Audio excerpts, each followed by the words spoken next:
अराइतल हमुआ या रसूल अल्लाह, क्या मैं देवर से भी पर्दा करूं? आपने फरमाया देवर तो भाभी के लिए मौत है, देवर तो भाभी के लिए मौत है। आपने देवर से पर्दे को जरूरी करार दे दिया। अलहम के अंदर देवर भी आता है, अलहम के अंदर जीजा भी आता है, यानी कोई भाभी अपने देवर के साथ सफर नहीं कर सकती और कोई साली अपने जीजा के साथ सफर नहीं कर सकती। भाभी अपने देवर के साथ बैठ के खाना नहीं खा सकती और साली अपने जीजा के साथ बैठ के खाना नहीं खा सकती। भाभी अपने देवर की मोटरसाइकिल पर भी न ससुराल जा सकती है न मायके जा सकती है। साली भी अपने जीजा की बाइक पर बैठकर ना स्कूल जा सकती है ना जलसे में आ सकती है। ऐसा पर्दा नाफिज किया है हमारे मुआशरे में। अगर चल रहा है तो चल रहा है, मुआशरा जिम्मेदार है, कुरान और हदीस इसकी जिम्मेदार नहीं है। बहुत डिबेटें उठती हैं चैनलों पर, इस्लाम ने औरत पर पर्दा, चार दीवारी, हिजाब, बुर्का, कितनी डिबेटें होती हैं। अरे धर्म के आधार पर डिबेट करो ना। मुझे बताओ दुनिया का कौन सा धर्म ऐसा है कि जो औरत को खुला हुआ घूमने की परमिशन देता है? हिंदू धर्म भी नहीं देता है, हिंदू धर्म भी नहीं। रामचंद्र जी की पत्नी सीता का जब हरण हुआ और रावण लेके जब फरार हो गया तो रामचंद्र जी ने हनुमान और लक्ष्मण को भेजा कि जाओ मेरी पत्नी सीता को तलाश करो। वाल्मीकि रामायण उठाकर देखिए, सीता जी को तलाश करने के लिए हनुमान गए और रामचंद्र जी के छोटे भाई लक्ष्मण भी सीता जी को तलाश करने के लिए निकले। सीता जी बड़ी चालाक थी, कहीं दुपट्टा फेंक गई, आगे बढ़ी तो चप्पल फेंक गई, और आगे बढ़ी तो हाथ का कंगना फेंक गई, कहीं और आगे बढ़ी तो कुछ और फेंक गई, फेंकती चली गई, ताकि मुझे जो लोग ढूंढने आए, तलाश करने आए, वो हमारी फेंकी हुई चीजों को देखकर पता लगा लेंगे कि रावण हमको यहीं से लेकर गया है। हनुमान को सबसे पहले दुपट्टा मिला। हे लक्ष्मण, ये दुपट्टा किसका है? लक्ष्मण ने कहा ये तो मेरी भाभी पहनती थी। हाँ, इसी रास्ते से लेके गया और आगे बढ़े। जब और आगे बढ़े तो क्या देखते हैं, कंगना मिला। पूछा है लक्ष्मण ये कंगना किसका है? कहा ये मेरी भाभी सीता जी का है, मैंने देखा है मेरी भाभी ये कंगना अपने हाथ में पहनती थी। कहा इसी रास्ते से लेकर गया है। और आगे बढ़ी, चप्पल मिली। है लक्ष्मण ये चप्पल किसकी है? लक्ष्मण ने कहा ये चप्पल भी मेरी भाभी पहनती थी, इसका मतलब इसी रास्ते से गई हैं। बहुत सी चीजें मिली, सब पहचान ली और लास्ट में सीता जी की नथुनी मिली। सीता जी की नथुनी। इसी भारत में रहता हूँ, डंके की चोट पे कहता हूँ, गलत किस्सा हो तो कोई भी आदमी मुझ पर केस कर सकता है, पूरी आजादी है, और सही हो तो मान लो। मेरे भाइयों, नथुनी मिली तो हनुमान जी ने कहा ये नथुनी किसकी है? लक्ष्मण ने उस नथुनी को अपने हाथ में लिया और हाथ में लेने के बाद कहने लगे हनुमान जी ये नथुनी नहीं पहचान पा रहा हूं किसकी है। कहा सारी चीजें जब सीता जी की हैं तो नथुनी भी होगी। का हो सकता है लेकिन मैं कंफर्म नहीं हूं कि ये नथुनी भी मेरी भाभी की है। कहा कि सारी चीजें पहचान गए, फिर ये नथुनी क्यों नहीं पहचान पाए? सीता जी, लक्ष्मण ने कहा कि मेरी भाभी ये नाक में पहनती होंगी ना, ये नथुनी तो नाक में पहनने की चीज है, मेरी भाभी इसे नाक में पहनती होंगी। और आज तक मैंने अपनी भाभी का चेहरा ही नहीं देखा। वो मेरे भाई राम की पत्नी है, मैं क्यों देखूं? राम की पत्नी का चेहरा मैं क्यों देखूं? वो मेरी भाई की पत्नी है, मैं कौन होता हूं उसका चेहरा देखने वाला? पूरी वाल्मीकि की रामायण पढ़ डालो मेरे भाइयों। लक्ष्मण ने पूरी जिंदगी में कभी भी अपने राम बड़े भाई राम की पत्नी सीता का चेहरा नहीं देखा। ये हिंदू धर्म के अंदर लिखा है कि राम की पत्नी सीता का चेहरा राम के छोटे भाई लक्ष्मण ने भी नहीं देखा। यही तो हदीस कहती है, यही तो इस्लाम कहता है, अलहमुल मौत, देवर तो भाभी के लिए मौत है। ऐसे समझ में नहीं आएगा। सऊदी अरब का एक किस्सा उठाना पड़ेगा आपको। सुना है ना? नहीं सुना तो सुन लो। एक आदमी टैक्सी चलाता था सऊदी अरब के अंदर दिन में। एक बार उसकी टैक्सी पर कोई औरत आई, उसका पेट में बच्चा था और 9 महीने हो चुके थे, डिलीवरी का वक्त करीब था। वो आई और कहने लगी ए टैक्सी वाले, ए टैक्सी वाले। उसने कहा जी देखिए मुझे दर्द हो रहा है और डिलीवरी का वक्त करीब है, जल्दी चलो किसी हॉस्पिटल में। उसने कहा बैठो बैठो बैठो, उसने बिठाया और हॉस्पिटल ले गया।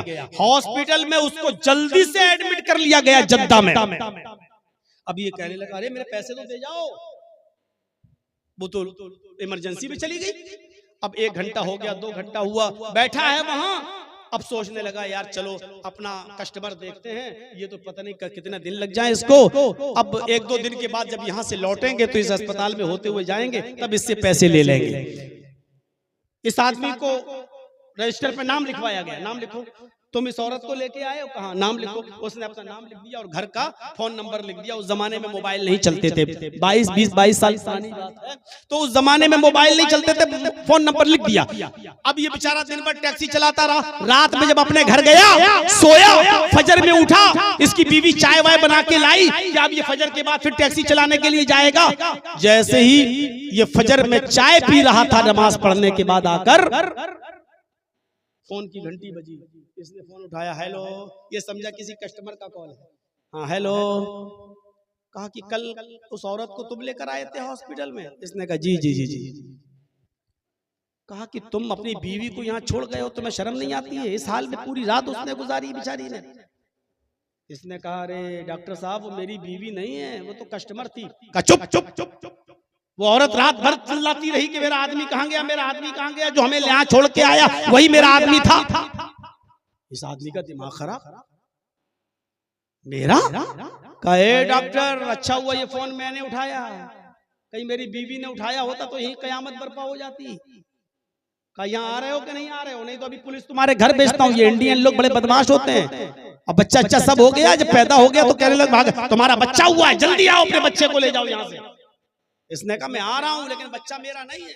ये हॉस्पिटल में उस औरत को चाटते हुए कहता बेगैरत, डाइन, शर्म नहीं आई? मैंने तेरे साथ इंसाफ किया, इंसानियत की से आया, तुझे यहाँ छोड़ा और तूने मेरे ही ऊपर नाम लगा दिया है बच्चा। कहती अरे तुम्हें क्या हो गया भाई, गुस्सा गर्मी हर मियाँ बीवी में होती है, मेरी थोड़ी सी बात पे आप नाराज हो गए। वो रोने लगी, अरे घर की बात घर में निपटा लेंगे, अभी तो इस बच्चे को लेके चलो ना। तेरा दिमाग ठीक है? डॉक्टर ने कहा चलो उठाओ बच्चे को लेके चलो, जाओ यहाँ से, दूसरा मरीज आएगा, बेड खाली करो। उसने कहा डॉक्टर साहब ये मेरा बेटा नहीं है, ये मेरी बीवी नहीं है। दोनों में लड़ाई चलती है। औरत कहती है अल्लाह की कसम ये मेरा बेटा, ये इसी का बेटा है।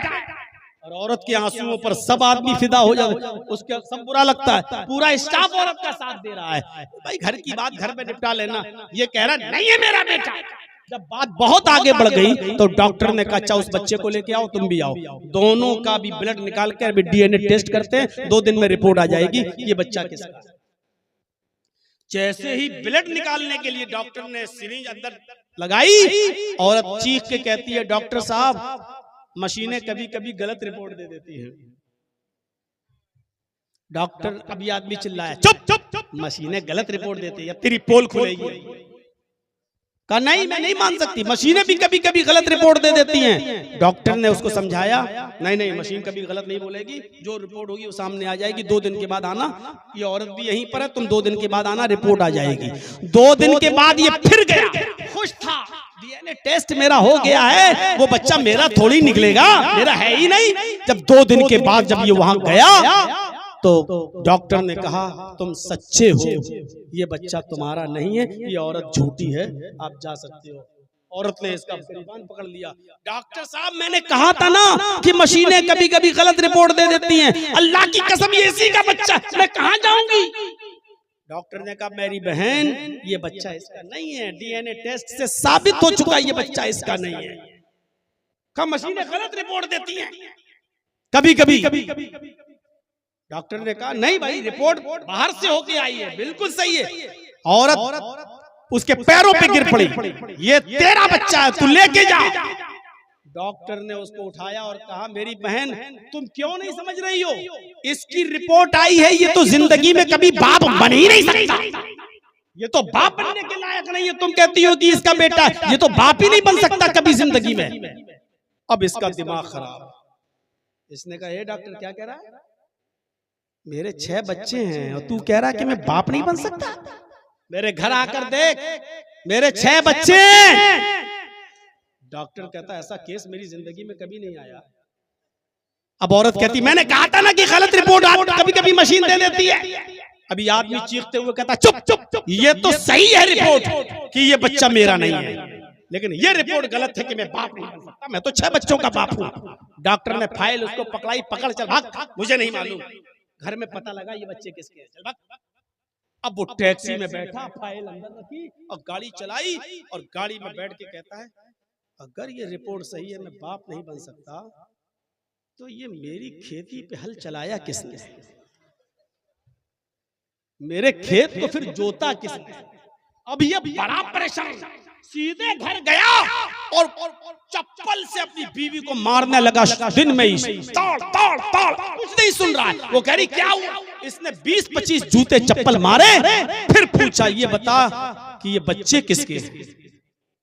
वो कहती आपको क्या हो गया है, आप मेरे ऊपर डाउट शक्कर। उसने फिर चप्पल उठाई, ये सुन ये बच्चे मेरे नहीं है। तब औरत कहती है कि हाँ सुनिए मुझे मारो नहीं, तुम तो इतने बौखलाए हुए जान से मेरी ले लोगे, ये सच है कि ये बच्चे तुम्हारे नहीं है। ये तो मुझे मालूम हो गया कि ये बच्चे मेरे नहीं है, ये बता ये फल है किसका, किसके बच्चे। तो उसने कहा कि आपके छोटे भाई के। आप दिन में टैक्सी चलाते हैं, रात में सोते हैं, वो रात में टैक्सी चलाता है, दिन भर यही रहता है। जब आप शादी के 2 साल तक बच्चे पैदा नहीं कर पाए तो मुझे बच्चे की जरूरत थी, मैंने आपके भाई के साथ ताल्लुक कायम किया, और एक बार जब ताल्लुक कायम हुआ तो होता चला गया, और ये 6 बच्चे इसी। उसने कहा मेरे भाई के हैं, ठीक है, यहां शिकायत करूंगा पुलिस में तो तुम्हें सजा बहुत सख्त मिलेगी, चलो भी यहां से इंडिया वापस चलते हैं, अपनी औरत को तलाक देते हैं, जब बच्चे ही तेरे हैं तो इद्दत गुजारेगी और तू अब इसके साथ शादी कर। ईमानदारी के साथ बताना इस हदीस को सामने रखकर अब कैसा लग रहा है। अलहमुल मौत, देवर भाभी के लिए मौत। आप इस हदीस का मतलब देखिए, क्यों रामचंद्र जी के छोटे भाई लक्ष्मण ने भी अपनी भाभी का चेहरा नहीं देखा। आज तक ये मौजूद है वाल्मीकि रामायण में। तो मेरे भाइयों, हिंदू धर्म में पर्दा भी है। कौन सी चीज ऐसी है जो मौजूद ना हो।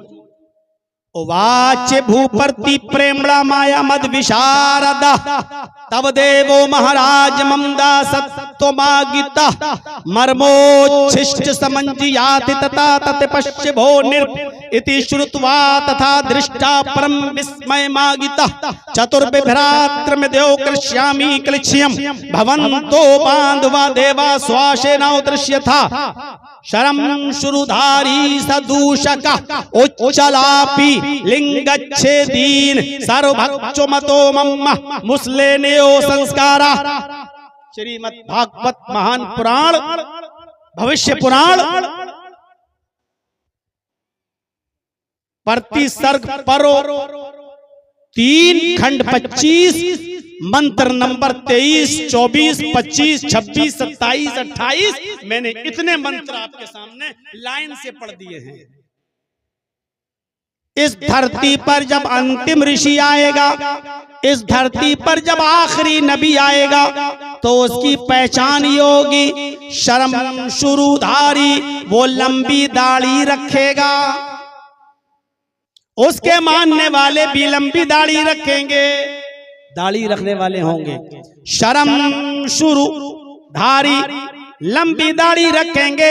सदूषका, सर के बाल जब छिलाएंगे तो छोटी नहीं रखेंगे, दाढ़ी लंबी होगी। सर के बाल छिलाएंगे तो चोटी, टिक्की होती ना, हमारे बहुत से हिंदू भाई पूरे बाल छिला लेते और थोड़ी सी चुटिया छोड़ देते, टिक्की। लंबी दाढ़ी रखेंगे। शर्म शुरू, लंबी दाढ़ी रखेंगे। सदूषक, और गांठ नहीं लगाएंगे। बहुत से हिंदू भाइयों को देखा होगा, सिखों को देखा होगा, दाढ़ी और बाल बड़े कर लेते हैं तो उसमें ऐसे गांठ लगा लेते हैं, गिरा। वो बाल को सुखा लेते हैं और फिर गांठ लगा लेते हैं, बिल्कुल देखने में ऐसा लगता है जैसे नारियल का गुच्छा। सुखा लेते हैं, वो जटा बना लेते हैं। तो वो लंबी दाढ़ी रखेंगे लेकिन दाढ़ी में गांठ नहीं लगाएंगे।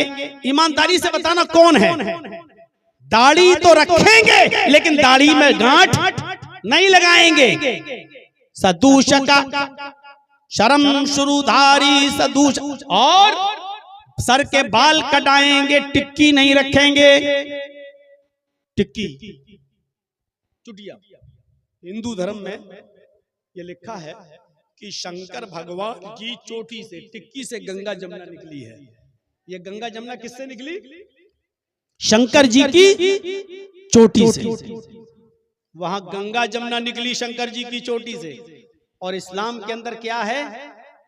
हाजरा पानी की तलाश में दौड़ी, सफा से मरवा, मरवा से सफा, सफा से मरवा, मरवा से सफा, 7 चक्कर लगाए, पानी नहीं मिला। लौट के अपने बेटे के पास आई का अल्लाह मेरे शौहर ने मुझे तेरे सुपुर्द किया है, तू मेरे बच्चे के लिए पानी का इंतजाम कर। अल्लाह ने जिब्रील से कहा जाओ जिब्रील, जिस जगह हाजरा का बेटा इस्माइल अपने पैरों की एड़ियां रगड़ रहा है उसी जगह तुम अपना पर मारो। जिब्रील ने पर मारा, यहां से चश्मा जारी हो गया, जमजम पानी का चश्मा जारी हो गया। यहाँ चोटी, यहाँ एड़ी, यहाँ एड़ी, और वहीं पर मारा जिब्रील ने, जमजम चश्मा जारी हो गया। हाजरा उसको रोकने लगी, पानी बह रहा है, वो उसकी मुंडेर बनाने लगी और कहती जाती थी जम जम जम जम जम। कहाँ जा रहा है? यानी पानी समेटती जाती थी और कहती थी जम जम, रुक रुक रुक, ठहर, अरे कहाँ भाग रहा, अरे कहाँ जा रहा है? अल्लाह के नबी ने अपने जुमे के खुतबे में कहा था अल्लाह रहम फरमाए हाजरा पर, अगर उसने पानी की मुंडेर न बांधी होती तो अल्लाह उस पानी को पूरी दुनिया में फैला देता, पूरी दुनिया में पहुंचा देता। अल्लाह रहम करे हाजरा पर। और जब कोई चीज पूरी दुनिया में बहुत आसानी से मिल जाए तो उसकी कदर नहीं होती है। अब जमजम पूरी दुनिया में अगर फैल जाता तो उसकी इतनी इज्जत होती। आज गंगा की देख लो क्या इज्जत हो रही है, सफाई करना पड़ रही है, लोग उसी में लैट्रीन करते, उसी में पेशाब करते, उसी में नहाते, उसी में धोते। सारे नेता लोग उसी में डुबकी लगाते। कुंभ के मेले में देख लो, उसी में डुबकी लगाएंगे, उसी कहते पाप धुल गए। और किसी फिल्मी दुनिया के एक्टर ने जो फिल्मी गाना बनाया था ना, वो गाना याद है ना, राम तेरी गंगा मैली हो गई, पापियों के पाप धोते धोते। उस पर तो केस नहीं हुआ, मेरे ऊपर क्यों केस करोगे भाई? राम तेरी गंगा मैली हो गई, पापियों के पाप धोते धोते। यानी इतने पापी उसमें डुबकी लगाए कि सबके पाप गंगा में रह गए। अब कोई नहाएगा तो उसके पाप तो धुलेंगे नहीं, जो पाप उसमें पड़े हुए हैं वही चलेंगे तुम्हारे।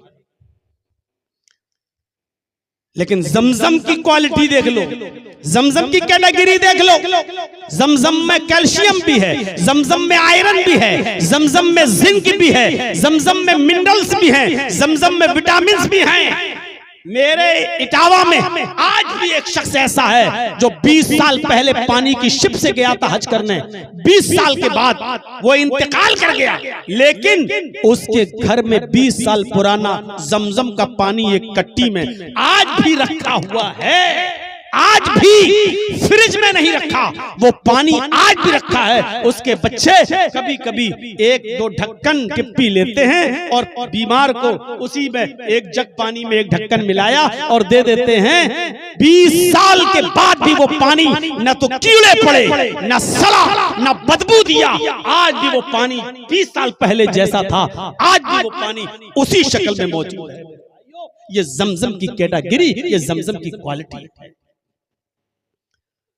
शर्म शुरूधारी सदूषका, वो लंबी दाढ़ी रखेंगे लेकिन गांठ नहीं लगाएंगे। वो सर के बाल जब छिलाएंगे तो चोटी नहीं रखेंगे। उच्चालापी, ऊंचे स्वर में आलाप करेंगे।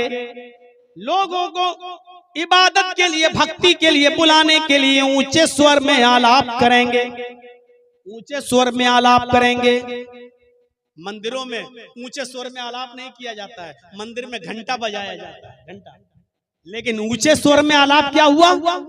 अल्लाहु अकबर, अल्लाहु अकबर, ये आलाप। अर्थात वो आजान देने वाले होंगे, अल्लोपनिषद में आजान भी लिखी हुई है। वो आजान कैसे देंगे, ऊंचे स्वर में आलाप कैसे करेंगे? अस्मल्लाम इल्लल्लाह मित्र वरोड़ो इल्लल्लाह इल्लल्लाह मोहम्मद रसूल रकबरस्य अस्मल्लाम इल्लल्ले मित्र वरोड़ो इल्लल्ले इल्लल्लाह। यह अल्लोपनिषद में लिखा हुआ है। अस्मल्लाम इल्लल्लाह मित्र वरोड़ो इल्लल्लाह, अल्लाहु अकबर की बिगड़ी हुई शक्ल, मोहम्मद रसूल रकबरस्य अस्मल्लाम अशहदु अन्ना मुहम्मदर रसूलुल्लाह की बिगड़ी हुई शक्ल, इल्लल्ले मित्र वरोड़ो इल्लल्ले इल्लल्लाह अशहदु अल्ला इलाहा इल्लल्लाह की बिगड़ी हुई शक्ल। यानी अर्थात वो आजान देने वाले होंगे ओचालापी, ऊंचे स्वर में वो आलाप करेंगे, ऊंचे स्वर में वो आजान देने वाले होंगे। लिंगच्छेदीन, खतना कराने वाले होंगे। अंतिम ऋषि के मानने वाले, आखिरी नबी के मानने वाले खतना कराने वाले होंगे। खतना, हमारे हिंदू भाई खतना नहीं कराते, बल्कि हम लोगों को और उल्टा कटुआ बोलते हैं। एक आदमी कहने लगा, मौलाना जी ईश्वर ने, अल्लाह ने जैसे पैदा किया वैसे ही रहना चाहिए, आप उस चीज को बिगाड़ क्यों देते हैं, खतना क्यों कर देते हैं, ऐसे ही आप दाढ़ी क्यों रखते हैं? ईश्वर ने जब पैदा किया था तो चिकने थे, तो बाद में जो चीज निकले उसको हटा देना चाहिए, वो फजूल चीज है। ट्रेन में सफर करो बड़ा मजा आता है, कभी कभी ऐसी भैंसें मिल जाती हैं। अभी मैं नहीं कर रहा हूं, जब से यूपी में डेंजर आदमी बैठा है तब से चुपचाप चलना ही बेहतर है, वरना जब ये सब नहीं था, प्यार भरी बातें होती थी तो बहुत मजा आता था। तो हमने उनसे कहा पंडित जी बिल्कुल ऐसे ही रहिएगा, बाद में जो चीज निकले उसको काट के फेंक देना चाहिए। आप जो ये बोल रहे हो नहीं दाढ़ी के ऊपर हम लोगों की, आप इस पे कायम रहिएगा। कहने लगा क्या? बिल्कुल। हमने कहा माँ बहन बेटियां हैं कि नहीं तुम्हारी? वो भी तो जब पैदा हुई होंगी तो सिंपल हुई होंगी ना, तो बाद में अगर जिस्म का कोई हिस्सा बढ़ जाए तो उसको आपने आज तक काटा, फेंका? तो अगर हमारे जिस्म का कोई हिस्सा बाद में बढ़ गया है तो आप उस पर इतनी अपनी एनर्जी क्यों बर्बाद कर रहे हैं? खतना क्यों कराते हो आप? हमने कहा खतना कराते हैं क्यों? कहा जब ईश्वर को खतना ही पसंद था तो खतने वाला ही इंसान पैदा करता। मैंने कहा पंडित जी इतना मत बिगड़िए, खतना तो सबसे पहले आपके यहाँ शंकर जी ने करवाया। पागल किसने किया? मैंने कहा ब्रह्मा जी ने किया। आपके यहाँ ब्रह्मा, विष्णु और शिव, तीन लोग हैं ना, ब्रह्मा विष्णु शिव। तो हमने कहा ब्रह्मा ब्रह्मांड का बनाने वाला, विष्णु पालने वाला, शिव मारने वाला। आपके यहाँ खुदाई अलग अलग है, दुनिया बनाने वाला अलग है उसको ब्रह्मा कहते हैं, पालने वाला अलग है उसको विष्णु कहते हैं, मारने वाला अलग है उसको शिव कहते हैं, शंकर। हमने कहा अच्छा एक बात बताइए पंडित जी, अगर ब्रह्मा जी ने शंकर जी का खतना नहीं किया तो शिवलिंग की पूजा कैसे होती है? शिव जी, शंकर जी, अरे शंकर जी का लिंग शंकर जी के साथ था तो शंकर जी की पूजा करो ना, शंकर जी के लिंग की पूजा क्यों करते हो? शिवलिंग। अब वहां जितने भी आसपास हिंदू भाई थे वो सब हमें देखने लगे, कहने लगे मौलाना जी आप ही बताइए, ये बात तो हम लोगों ने भी नहीं सुनी आज, क्या बात है? हमने कहा नहीं नहीं बताएंगे तो ये पंडित जी हमसे नाराज हो जाएंगे, बहुत खराब बात लिखी हुई आपकी किताबों में। कहा नहीं नहीं आप बताइए। हमने कहा सुनिए बहुत नॉर्मल बात बता देता हूं, ब्रह्मा जी ने शंकर को पैदा किया, शंकर जी जब बड़े हुए तो शंकर जी ने ड्यूटी लगा दी कि मेरे लिंग को नापो, इसका साइज। अब वो नापते चले गए, कोई नापा ब्रह्मा जी ने तो 50,000 साल तक नापते ही चले गए। और वो खत्म, महाभारत खत्म होने में नहीं आया। ब्रह्मा जी को गुस्सा आ गया, कम वक्त कौन सी ड्यूटी पे लगा दिया, खत्म ही होने में नहीं आ रहा है। तो 50,000 साल तक जो उनके साथ था वो तो वहीं रह गया। 50 साल 1000 साल के बाद जो बचा, उन्होंने ब्रह्मा जी ने अपने मुंह में लेके दबा के दांत से कस के काट दिया और थूक दिया ऊपर से। ऊपर से जो थूका तो नीचे पंडित के घर में गिरा। 50 पंडित ने कहा ओ जय, ओम नमः शिवाय। उस दिन से शंकर जी के लिंग की पूजा हो रही। चैनल वालों, ये वाकया देना नहीं अपने चैनल को, अगर दिया तो ऐसे हमसे फिर मामला खराब होगा। ये तो इनके कहने पर अब हम आ गए हैं अपनी असलियत पर। सुन लीजिए मेरे भाइयों,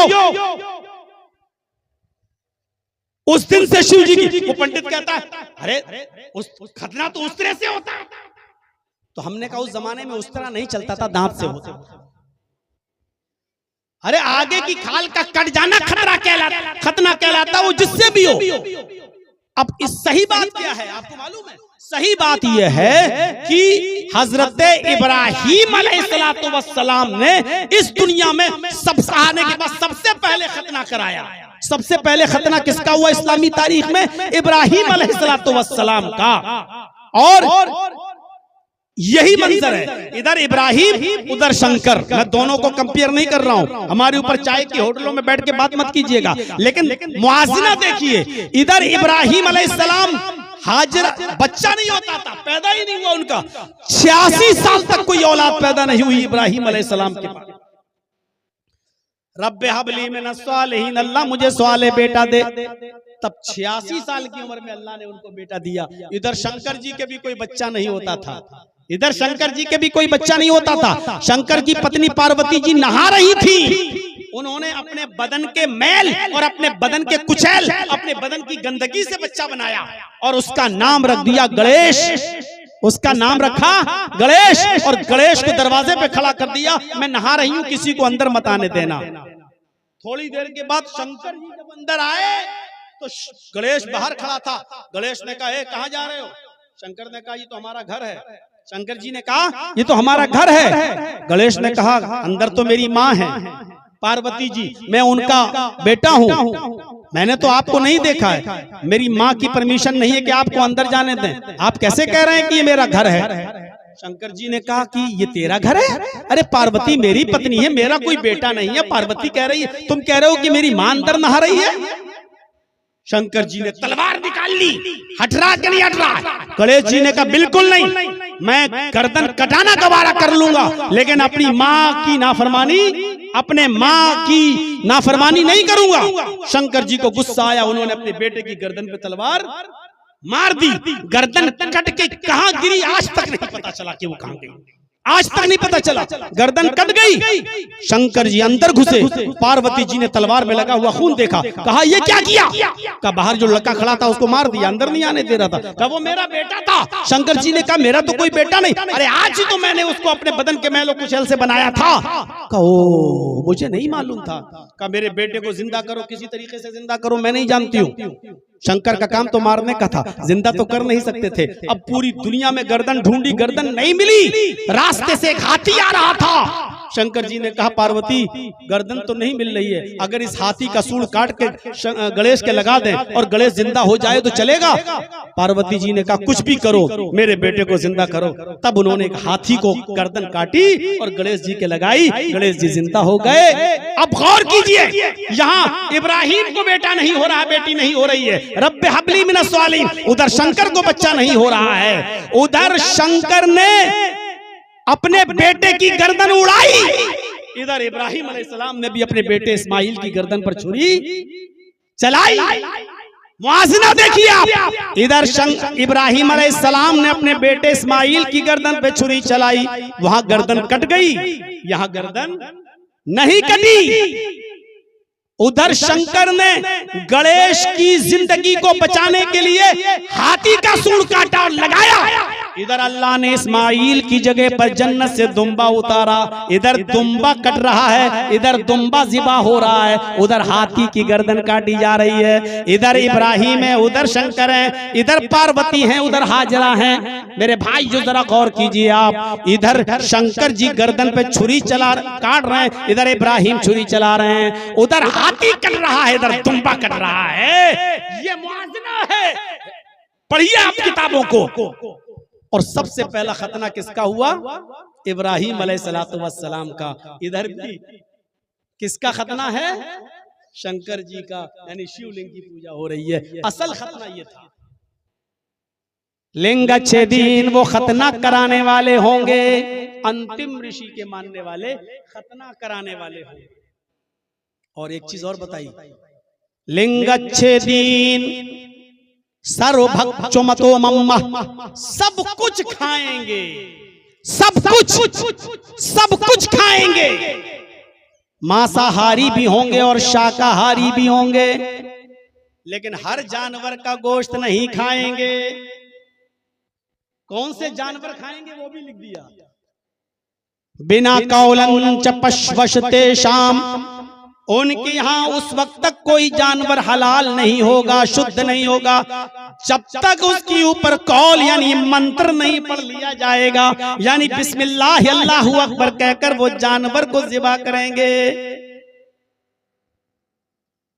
किसी ने हमसे पूछा था, मौलाना साहब क्या जानवर पर बिस्मिल्लाह अल्लाहु अकबर पढ़ने से हलाल हो जाता है? मैं समझ नहीं पाया। मैंने कहा जी। कहा बिस्मिल्लाह में इतनी ताकत है? मैंने कहा जी अल्लाह का कलाम है। कहा अच्छा, तो इसका मतलब यह है कि जिंदा बकरा जिंदा भैंस हलाल है या हराम? मैं फंस गया। मैंने कहा यार ये तो फंसा रहा मुझे। मैंने कहा हलाल है। कहा जिंदा बकरा जिंदा भैंस जब हलाल है तो बिस्मिल्लाह कहने की जरूरत क्या है? हमने कहा यार ये तो फंसा रहा है। अगर मैंने कह दिया हराम है तब भी फंसाएगा ये, और कह दिया हलाल है तब भी फंसाएगा ये। तो मैंने कुछ दिमाग में सोचा, मैंने कहा ये तो हराम है। मैंने इस नजर से कहा कि जिंदा बकरे का अगर आप चाहें 1 किलो गोश्त काट लें और पकाएं तो नहीं पका सकते जब तक आप उसको इस्लामी तरीके पर ज़िबा नहीं करोगे। एक भैंस खड़ी है, आप उसका 1 किलो गोश्त काट के अगर पकाएंगे तो आपके लिए हराम है। नहीं, तो मैंने इस नजरिए को सामने रखते हुए कह दिया अरे जिंदा बकरा जिंदा भैंस तो हराम है। तो उसने कहा फिर हलाल कैसे हो गया? मैंने कहा उस पर छुरी चलाई, बिस्मिल्लाह अल्लाहु अकबर पढ़ा, हलाल हो गया। कहने लगा इसका मतलब यह है कि हराम जानवर पर छुरी चलाई जाए बिस्मिल्लाह पढ़ के तो हलाल हो जाता है। मैंने कहा जी बिस्मिल्लाह में इतनी ताकत है, हराम जानवर को हलाल कर देती है। मैंने समझ गया ये क्या कहना चाहता है। मैंने कहा हाँ। कहा अच्छा, तो सुअर पर, गधे पर, कुत्ते पर भी बिस्मिल्लाह अल्लाहु अकबर पढ़कर अगर छुरी चलाई जाए तो वो भी हलाल हो जाएगा? मैंने कहा नहीं। बोला अच्छा 1000 मरतबा पढ़ लो बिस्मिल्लाह अल्लाहु अकबर तो? मैंने कहा 1 लाख भी बार पढ़ लो तो भी हलाल नहीं होगा। क्यों? बिस्मिल्लाह अल्लाहु अकबर से जब हराम जानवर हलाल हो जाता है तो गधा कुत्ता सुअर क्यों नहीं होता? इसको भी कर लो। उसकी बीवी पास में बैठी हुई थी। मैंने कहा ये आपकी बीवी है कि कोई और, भगा के तो नहीं लाए? कहता चुप, शादी किया हूं मैंने, फेरे लगे हैं। मैंने कहा ये किसी की माँ बहन बेटी कुछ तो होगी। कहा मेरी बीवी है, किसी की बेटी भी है। मैंने कहा मंत्र पढ़े गए होंगे, ओम भूर्भुवः स्वाहा कुरकुर स्वाहा मंगलम स्वाहा, सब पढ़ा गया होगा। कहने लगा हाँ। 7 फेरे लगे होंगे। कहा? मैंने कहा इन फेरे लगने से पहले आपकी पत्नी आपके ऊपर हलाल थी या हराम? कहने लगा हराम थी। हमने कहा उसके साथ उठना बैठना लेटना सोना जागना खाना पीना क्या था? का सब अशुद्ध, सब हराम था। निकाह से पहले, फेरों से पहले, मंत्र से पहले वो अशुद्ध थी, हराम थी। हमने कहा फिर ये हराम औरत हलाल कैसे हो गई? कहने लगा मंत्र पढ़ा गया हलाल हो गई। मैंने कहा अगर यही मंत्र तुम्हारी माँ बहन और बेटी पर पढ़ा जाए तो क्या वो भी हलाल हो जाएगी? ए मौलवी चुप, माँ बहन बेटी तक नहीं जाने का। मैंने कहा मैं जान ही रहा हूं, मैं एक मिसाल दे रहा हूं। अगर यही मंत्र माँ बहन बेटी पर पढ़े जाए तो हलाल हो जाएगी? कहने लगा नहीं। हमने कहा 1000 मरतबा पढ़े जाए तो? फिर उसने भी वही जवाब दिया, 1,00,000 मर्तबा भी पढ़ेंगे तब भी वो हराम रहेगी। हलाल माँ बहन बेटी कैसे हलाल हो जाएगी? हमने कहा बिस्मिल्लाह अल्लाहु अकबर से वही जानवर हलाल होते हैं जो हलाल होने के लायक हैं। जैसे मंत्र से वही औरत हलाल होती है जो हलाल होने के लायक है। जैसे मंत्र पढ़ने से माँ बहन बेटी हलाल नहीं हो सकती, ऐसे ही बिस्मिल्लाह अल्लाहु अकबर से सूअर, कुत्ता और गधा हलाल नहीं हो सकता, क्योंकि ईश्वर का यही नियम है, यही उसूल है, यही ज़ाब्ता है। अच्छी तरीके से समझ में आ गया। उसके बाद जो रास्ते भर पूड़ी और सब्जी वो खिलाती हुई आई उसकी बीवी हमको, अरे आप तो बहुत बड़े ज्ञानी हैं, मेरा लालीगढ़ से इटावा का सफर इतनी आसानी से कट गया कि पता ही नहीं चला।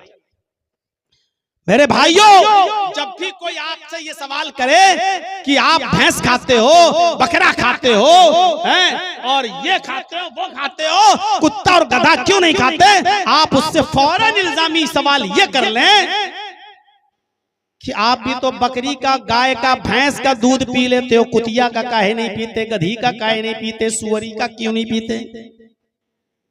भाई आपके यहाँ तो ये सारे जानवर हराम है ना।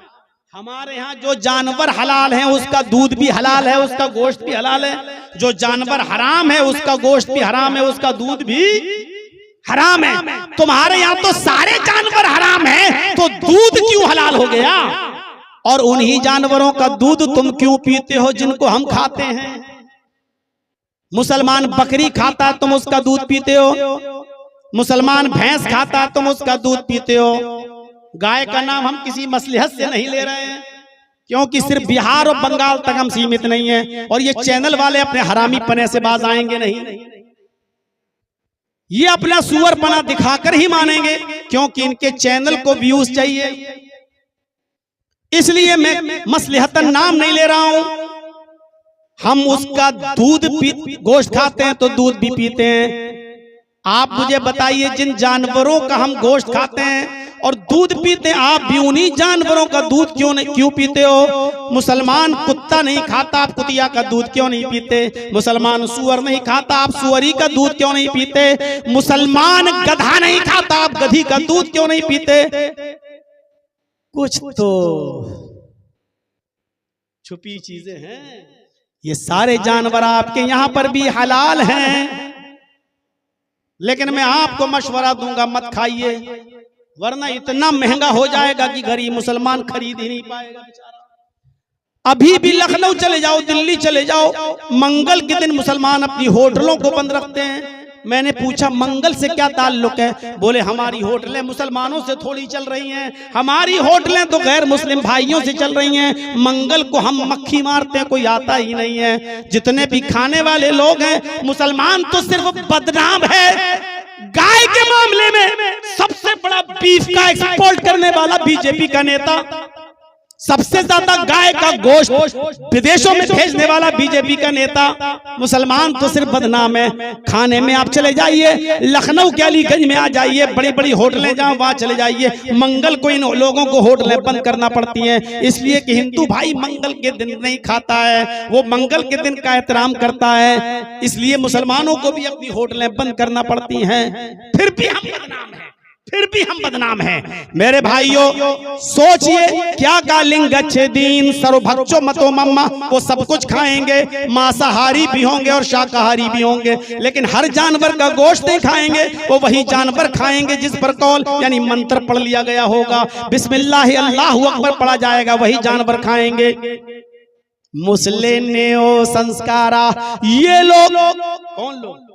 दाढ़ी रखने वाले, गांठ न लगाने वाले, बाल छिलाने वाले और चोटी न रखने वाले, अजान देने वाले, खतना कराने वाले, और सारा गोश्त, सब्जी और हलाल जानवरों का गोश्त खाने वाले जब इस दुनिया में आएंगे, मुस्लिम नेओ संस्कारा, हिंदू भाइयों, ये भी तुम्हारी किताबों में लिखा हुआ है, मुस्लिम नेओ संस्कारा, दुनिया इनको मुसलमान के नाम से जानेगी, इनको दुनिया मुसलमान के नाम से याद करेगी, यानी इनकी जात मुसलमान की होगी। मुस्लिम नेओ संस्कारा, इनको मुसलमान कहा जा रहा होगा। आज भी मेरी घड़ी में 2:17 हो गए हैं, आज की तारीख में भी अब ये 13 तारीख नहीं बल्कि 14 तारीख लग चुकी है। 14 तारीख के रात के 2:17 पर भी ये शब्द भविष्य पुराण के अंदर लिखे हुए हैं। अगर ना लिखे हुए हों तो किसी भी चौराहे पर ले जाकर मौलाना जर्जीस की गर्दन उड़ा दे। मैं पहले ही एग्रीमेंट बना दूंगा कि कोई दोषी नहीं। आज भी लिखिए। और मेरे ऊपर केस आज तक कोई हिंदू भाई थोड़ी किया है। मैं योगी जी के, मोदी जी के भी खिलाफ, अमित शाह के खिलाफ है, बहुत से लोगों के खिलाफ मैं बोला हूं, कई बार जेल में भी गया हूं, लेकिन मेरे खिलाफ आज तक किसी हिंदू भाई ने केस नहीं किया। मेरे ऊपर जितने भी केस किए हैं वो हमारे बिरादरान ने किए हैं, हमारे मुसलमान भाइयों ने किए, दूसरों ने थोड़ी किए हैं, हमारे अपनों ने किए हैं। तो मेरे भाइयों, ये नाम अज्ञान हेतु किरत मोहम्मद आंधिकारम नाशम, मोहम्मद नाम भी आ गया, अहमद नाम भी है। वेदाहमिद पुरुष महानिमादित्य वरुण तपस प्रस्ताद, अहमद नाम का एक आदमी जन्म लेगा, अहमद पुरुष महानिमादित, इतना महान पुरुष होगा कि उसके बराबर कोई दूसरा नहीं होगा।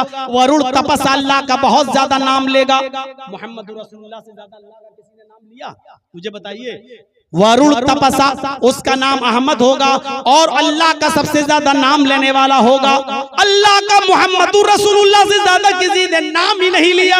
थोड़ा सोचिए, सुबह आंख खुली, सुबह सबसे पहले आपकी आंख खुलेगी, आंख खुलते ही अल्लाह के नबी क्या पढ़ते थे? अल्हम्दुलिल्लाहिल्लज़ी अहयाना बअद मा मातना व इलैहिन नुशूर। अल्हम्दुलिल्लाहिल्लज़ी, अल्लाह का नाम। वुजू बनाने बैठे तो बिस्मिल्लाह, अल्लाह का नाम। नमाज पढ़ने के लिए मस्जिद में गए तो मस्जिद में घुसे, अल्लाहुम्मा अफ्तह ली अब्वाब रहमतिक, अल्लाह का नाम। नमाज पढ़ना शुरू किया तो अल्लाहु अकबर, अल्लाह का नाम। नमाज खत्म की तो अस्सलामु अलैकुम व रहमतुल्लाह, अल्लाह का नाम। मस्जिद में जितनी देर बैठे सुभान अल्लाह, अल्लाह का नाम। अल्हम्दुलिल्लाह, अल्लाह का नाम। अल्लाहु अकबर, अल्लाह का नाम। मस्जिद से जब निकल रहे हैं तो अल्लाहुम्मा इन्नी असअलुका मिन फज़लिक, अल्लाह का नाम। घर में दाखिल हो रहे हैं तो अस्सलामु अलैकुम व रहमतुल्लाह, अल्लाह का नाम। घर से निकल रहे हैं तो रब्बी व रब्बुकल्लाह, तवक्कलतु अलल्लाह, बिस्मिल्लाहि तवक्कलतु अलल्लाह, शुरू अल्लाह के नाम से और अल्लाह ही पर भरोसा, अल्लाह का नाम। सलाम कर रहे हैं तो अस्सलामु अलैकुम व रहमतुल्लाह, अल्लाह का नाम। ऊपर चढ़ रहे हैं तो सुबहान अल्लाहु अकबर, अल्लाह का नाम। नीचे उतर रहे हैं तो सुभान अल्लाह, अल्लाह का नाम। कपड़ा पहन रहे हैं तो अल्लाह का नाम। छींक रहे हैं तो अल्हम्दुलिल्लाह, अल्लाह का नाम। खाना खाने बैठ रहे हैं तो बिस्मिल्लाह, अल्लाह का नाम। यहाँ तक कि लेटरीन में और पेशाब करने के लिए जा रहे हैं तो उधर भी अल्लाहुम्मा इन्नी अऊज़ु बिका मिनल खुबुसी वल खबाइस, अल्लाह का नाम। यहाँ तक कि अपनी बीवी के पास आराम कर रहे हैं और बीवी से मुलाकात की जरूरत पेश आ रही है तो हम बिस्तरी के मौके पर भी अल्लाह का नाम। अल्लाहुम्मा जन्निबना शैतान व जन्निब शैतानी मा रज़क़तना, अल्लाह का नाम। सोकर उठे थे तो अल्लाह का नाम। अब बिस्तर पे सोने जा रहे हैं तो अल्लाह का नाम। अल्लाहुम्मा बिस्मिका अमूतु व अहया, उठने से लेकर सोने तक पूरी 16 घंटे 18 घंटे की पूरी जिंदगी में 1 मिनट भी अल्लाह के नाम को भुलाया नहीं है, अल्लाह का नाम लिया। वरुण तपसा, अल्लाह का सबसे ज्यादा नाम लेने वाला होगा।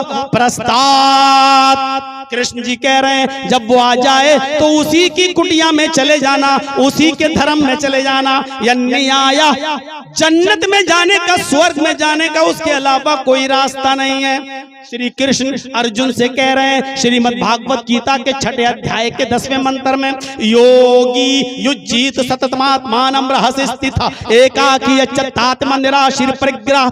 हाय अर्जुन, ईश्वर की पूजा करने के लिए खड़े हो जाओ तो पूरे शरीर का योग कर लो, यानी नमाज पढ़ने खड़े हो तो पूरे शरीर का योग कर लो।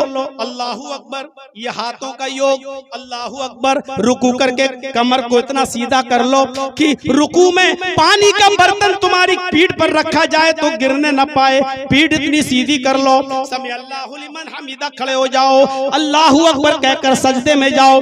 दोनों पैर मिला लो, पैरों की उंगलियों को मोड़कर किबले की तरफ कर लो। यहां से जो रगें खींचेंगी वो तुम्हारी दिमाग की नसों तक जाएंगी और जब तुम सजदे में जाओगे तो आपका ब्लड सर्कुलेशन आपकी दिमाग की नसों तक पहुंच जाएगा। और जो आदमी 5 वक्त नमाज पढ़ता हो, सजदा करता हो उस आदमी को कभी ब्रेन हेमरेज की बीमारी नहीं हो सकती है। डॉक्टर मोरिस बुकाय अमेरिका का न्यूरो का सबसे बड़ा डॉक्टर लिखता है कि 5 वक्त का नमाज पढ़ने वाला मुसलमान जो सजदा करता हो और वैसा सजदा करता हो जैसे मोहम्मद रसूलुल्लाह ने बताया, इस आदमी को कभी ब्रेन हेमरेज नहीं हो सकता, क्योंकि वो सजदे में जाता है तो उसका खून उसकी दिमाग की एक एक नस तक पहुंच जाता है, एक एक रक्त तक पहुंच जाता है।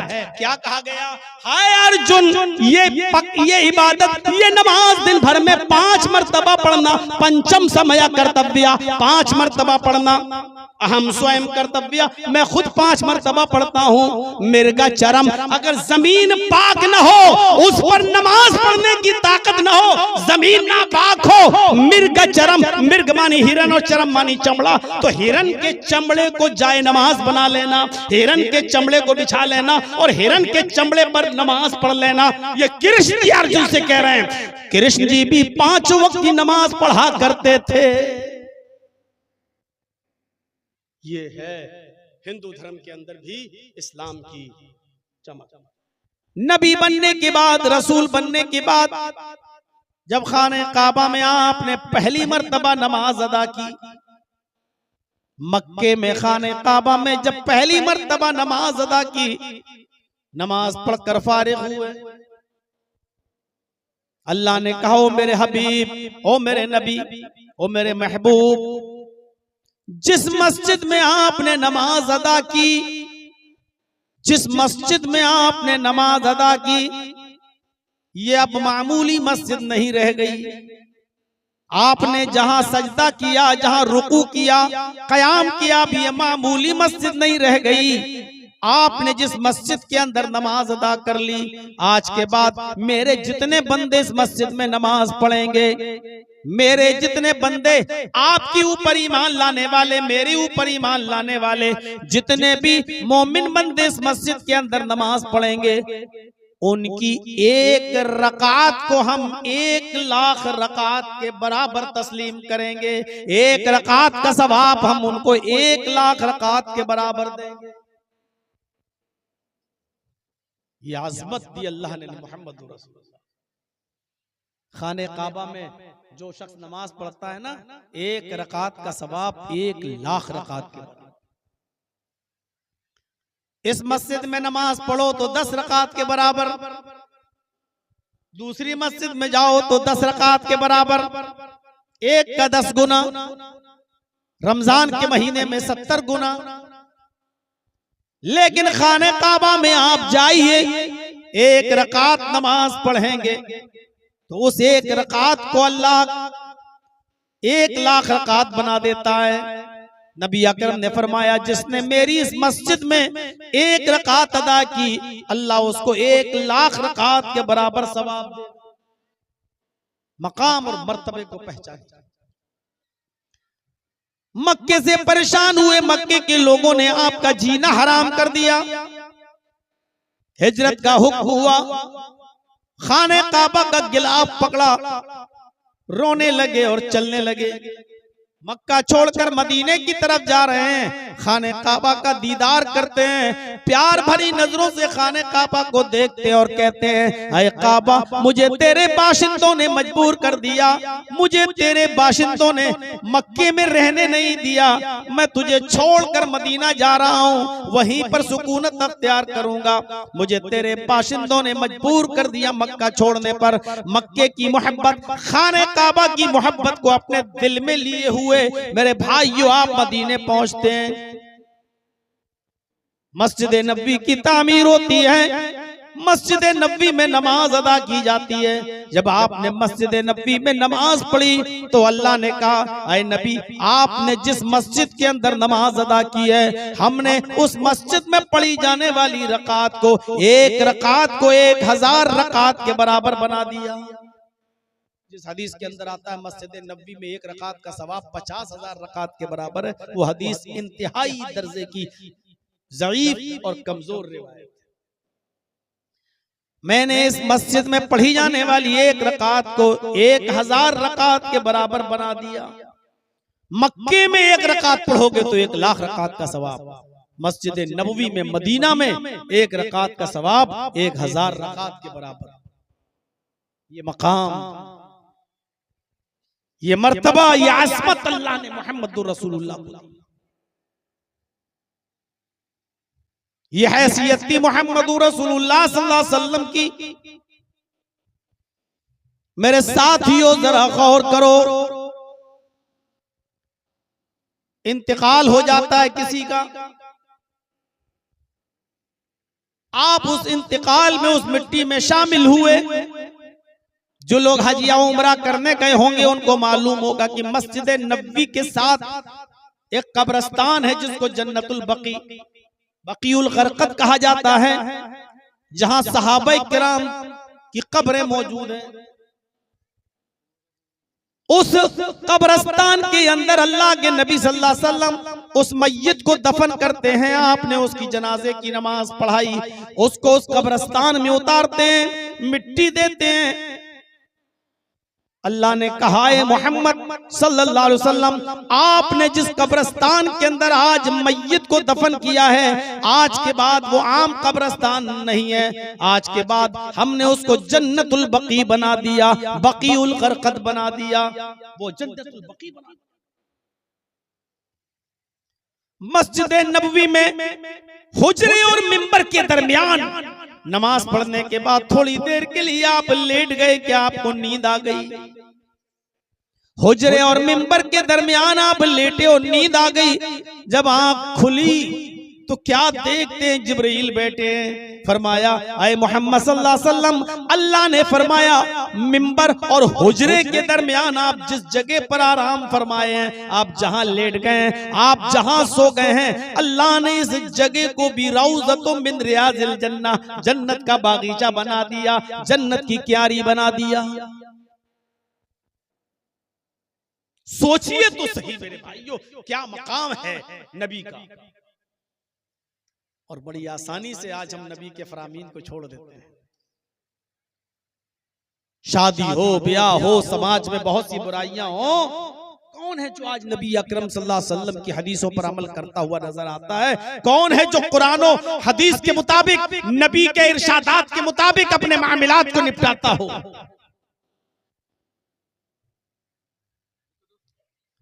खाने काबा में 1 रकात पढ़े तो 1 लाख रकात, मस्जिद नबी में पढ़े तो 1000 रकात बना दे। जिस मय्यत को कब्रिस्तान में दफन करें वो कब्रिस्तान जन्नतुल बकी बन जाए, जिस जगह सो जाएं वो रौज़तुम मिन रियाज़िल जन्नह बन जाए। ये मकाम अल्लाह रब्बुल आलमीन ने मोहम्मदुर रसूलुल्लाह को दिया है। और इतना एतबार किया है अल्लाह ने अपने नबी पर कि पूरी दुनिया के मुसलमानों को ये हुक्म दे दिया, मा आताकुमुर रसूलु फखुज़ूहु व मा नहाकुम अन्हु फंतहु। लोगों, मेरा नबी तुम्हें जो दे, मेरा रसूल तुम्हें जो दे वो ले लो। अल्लाह ये भी कह सकता था मेरे बंदो मैं तुम्हें जो दूं वो ले लो, लेकिन अल्लाह ने ये नहीं कहा कि मैं जो दूं वो ले लो। अल्लाह ने कहा मा आताकुमुर रसूलु फखुज़ूहु, तुम्हें मेरा रसूल मोहम्मद जो दे वो ले लो। मोहम्मद रसूलुल्लाह पर इतना भरोसा, इतना एतबार, इतना एतमाद, वो तुम्हें जो दे आंख बंद करके ले लो। व मा नहाकुम अन्हु फंतहु, और तुम्हें जिन कामों से रोके उससे रुक जाओ। और नबी ने जो दिया वो हमें मानना है, नबी ने जिन कामों से रोका उससे रुकना भी दीन है। नबी ने जिस काम से रोका अगर हम उससे रुक रहे तो वो भी दीन है। अब देख लीजिए आप, एक शख्स है खाना खाने के लिए बैठा है, उसकी बीवी भी उसके साथ बैठ के खाना खा रही है, हाथ इसके भी हैं हाथ उसके भी हैं, वो अपने हाथ से खाना खा रही है, ये अपने हाथ से खाना खा रहा है।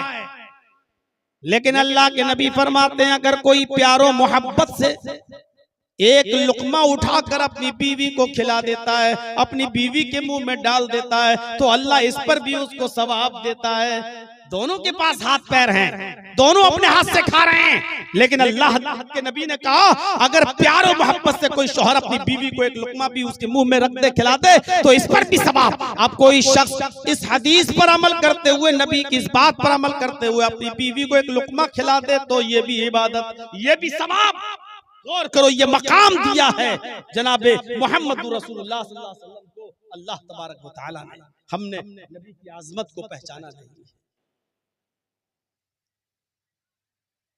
एक शख्स ये जानता है कि सूद हराम है, एक शख्स जानता है कि ब्याज, सूद, खाना, खिलाना, लिखना और दर्ज करना ये सब हराम है। अल्लाह के नबी ने फरमाया लानत हो अल्लाह की उस पर जो सूद खाता है, लानत हो उस पर जो सूद खिलाता है, लानत हो उस पर जो सूद को लिखता है।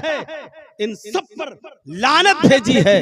कोई शख्स बैंक में नौकरी करता है, लेकिन वो ये सोच ले कि बैंक में नौकरी करेंगे तो सूद लिखना भी पड़ेगा, सूद का पैसा देना भी पड़ेगा, सूद जमा भी करना पड़ेगा। अब वो इसलिए छोड़ दे कि मोहम्मद रसूलुल्लाह ने इसको हराम करार दिया है। अगर इस हदीस पर अमल करते हुए वो बैंक की नौकरी छोड़ देता है तो इस पर भी उसको सवाब मिलेगा, क्योंकि उसने मोहम्मद रसूलुल्लाह की मना की हुई बात पर अमल करते हुए उस चीज से रुक गया। तो जो चीज नबी दें वो ले लो, जिस चीज से रोके उससे रुक जाओ।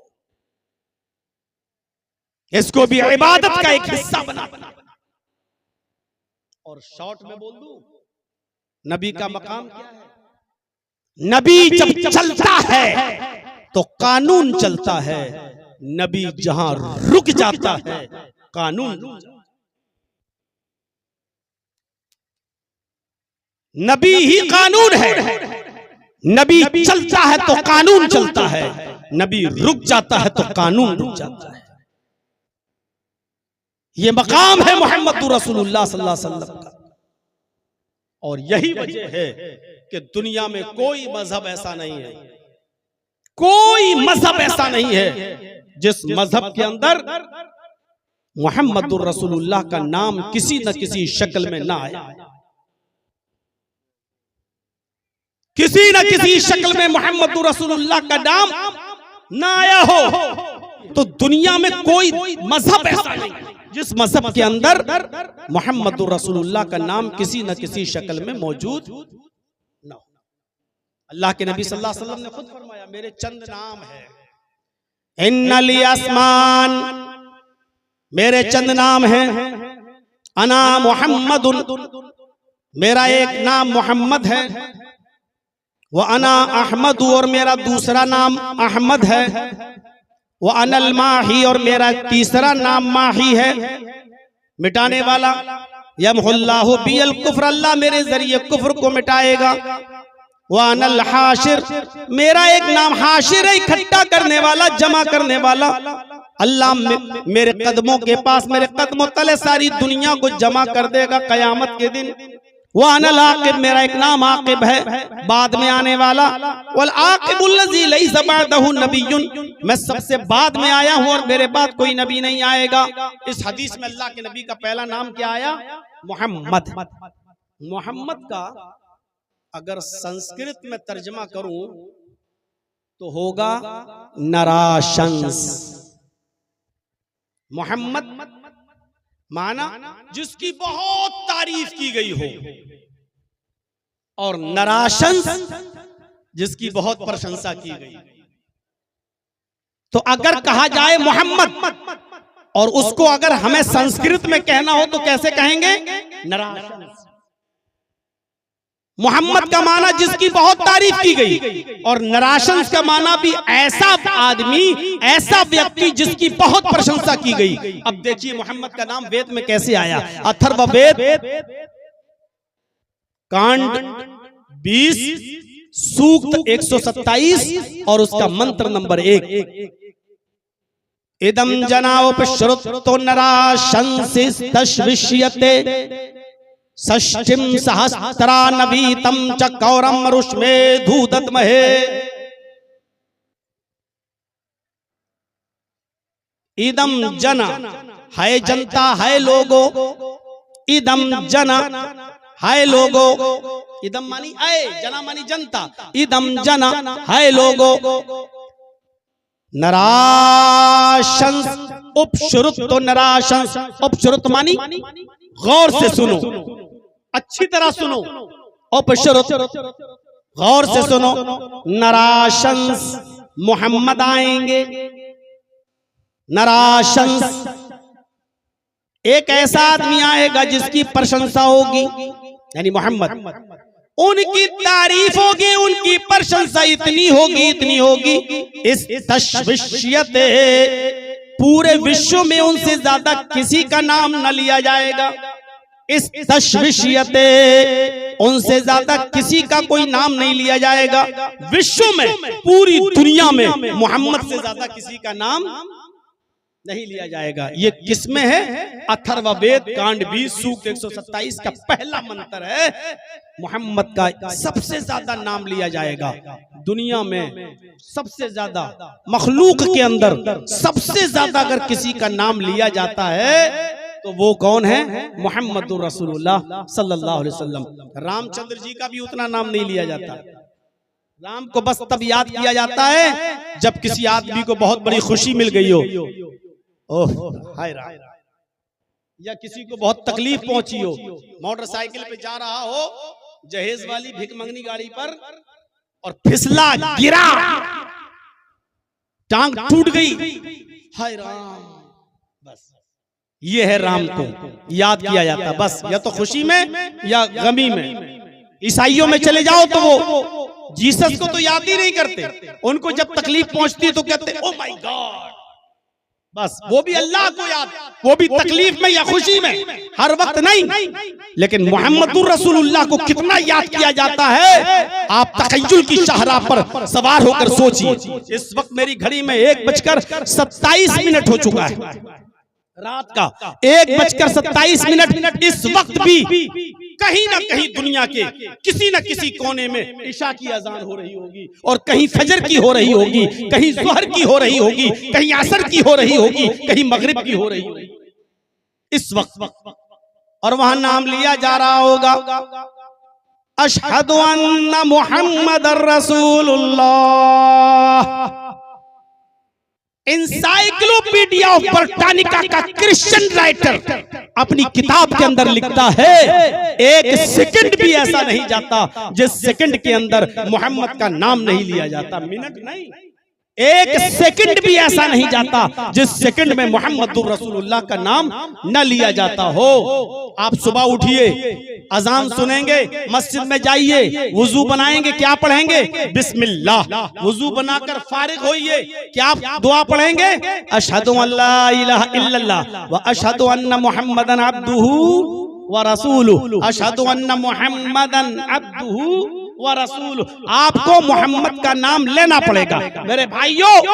अल्लाह ने ऐसा इंतजाम कर दिया है कि दुनिया में सबसे ज्यादा इंसानियत में, मखलूक में मोहम्मद का सल्लल्लाहु अलैहि वसल्लम का नाम लिया जाए। अजान में सबसे ज्यादा नबी का नाम, वुजू में अल्लाह का नाम, तो वुजू के बाद की दुआ में मुहम्मदुर रसूलुल्लाह का नाम। अजान खत्म होती है ला इलाहा इल्लल्लाह पर, अजान के बाद की दुआ में मुहम्मदुर रसूलुल्लाह का नाम। अल्लाहुम्मा रब्ब हाज़िहि दावतित ताम्मा वस्सलातिल क़ाइमा आति मुहम्मदनिल वसीला वल फजीला, आति मुहम्मदनिल वसीला, मुहम्मदुर रसूलुल्लाह का नाम। नमाज पढ़ने खड़े हो जाइए, अल्लाहु अकबर, अल्लाह का नाम, लेकिन सलाम फेरने से पहले आपको अत्तहियात में मुहम्मदुर रसूलुल्लाह का नाम लेना पड़ेगा। अशहदु अन्ना मुहम्मदन अब्दुहु व रसूलुहु, अल्लाहुम्मा सल्लि अला मुहम्मद, अल्लाहुम्मा बारिक अला मुहम्मद, ये नाम लेना पड़ेगा मेरे भाइयों। सबसे ज्यादा नाम मुहम्मदुर रसूलुल्लाह सल्लल्लाहु अलैहि वसल्लम का, और मोहम्मद का नाम भी आया है वेदों में, मोहम्मद का नाम भी आया वेदों में, मोहम्मद ऐसे ही आया है। अज्ञान हेतु किरत मोह मदांधिकारम नाशम विधायम हितदोदयते विवेका, श्रीमद् भागवत महान पुराण स्कंद 12 अध्याय 2 मंत्र नंबर 16। अज्ञान हेतु किरत, बहुत ज्यादा जिहालत होगी मोहम्मद के आने से पहले। मोहम्मद आएंगे, मोह मदांधिकारम नाशम, मोहम्मद अंधेरे को नाश कर देंगे। मोह मदांधिकारम नाशम, मोहम्मद के आने के बाद अंधेरा मिट जाएगा। मोहम्मद रसूलुल्लाह के आने से पहले कितना अंधेरा था। मोहम्मद आएंगे तो इल्म की ज्योति लेकर आएंगे, इल्म का दीपक लेकर आएंगे। इल्म का दीपक अल्लाह ताला ने कुरान की पहली आयतें जो मोहम्मद रसूलुल्लाह पर उतारी हैं वो इल्म की ज्योति है, इल्म का दीपक है। इक़रा बिस्मि रब्बिकल लज़ी खलक़, खलक़ल इंसान मिन अलक़। सबसे पहले गारे हिरा में मोहम्मद रसूलुल्लाह को नमाज का हुक्म नहीं दिया जा रहा है, रोजा रखने का हुक्म नहीं दिया जा रहा है, ज़कात देने का हुक्म नहीं दिया जा रहा है, हज करने का हुक्म नहीं दिया जा रहा है। सबसे पहले हुक्म दिया जा रहा पढ़ो, इक़रा बिस्मि रब्बिकल लज़ी खलक़। सबसे पहले इल्म की बात बताई जा रही है। इसी तरफ इशारा है मोहम्मद के आने से पहले जिहालत होगी, अंधकार होगा, अज्ञानता होगी। मोहम्मद इल्म का दीपक लेकर आएंगे, यानी कुरान लेकर आएंगे। अल्लाह के नबी सल्लल्लाहु अलैहि वसल्लम कुरान की ज्योति लेकर आए, फिर अंधेरे को नाश कर देंगे। मोह मदांधिकारम नाशम, मोहम्मद अंधेरे को नाश कर देंगे।